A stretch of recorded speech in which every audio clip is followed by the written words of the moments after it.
పూరా లోకల్. కాళేశ్వరం ప్రాజెక్టుపై తెలంగాణ సర్కారు సంచలన నిర్ణయం తీసుకుంది. అన్నారం, సుందిల్లా, మేడిగడ్డ బ్యారేజ్లను మరమ్మత్తు చేయాలని నిర్ణయించింది. ఈ నేపథ్యంలో పునరుద్ధరణ డిజైన్ల కోసం టెండర్లకు ఆహ్వానం పలికింది.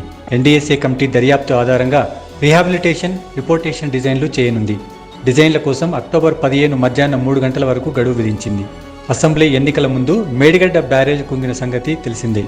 కాళేశ్వరం ప్రాజెక్టులో జరిగిన అవకతవకలపై కాంగ్రెస్ సర్కార్ విచారణకు ఒక కమిషన్ కూడా ఏర్పాటు చేసింది. ఇటీవల విచారణ ముగించిన ఘోష్ కమిషన్ ప్రభుత్వానికి దాదాపు 600 పేజీలతో నివేదిక అందించింది. కమిషన్ ఇచ్చిన నివేదికను అసెంబ్లీలో చర్చకు పెట్టిన సీఎం రేవంత్ రెడ్డి ఈ నివేదిక ఆధారంగా కాళేశ్వరం స్కామ్పై విచారణను సీబీఐకి అప్పగిస్తూ నిర్ణయం తీసుకున్నారు. అయితే ఈ కేసు విచారణ టేకప్ చేసిన సీబీఐ ఇప్పటికే విచారణను ప్రారంభించింది.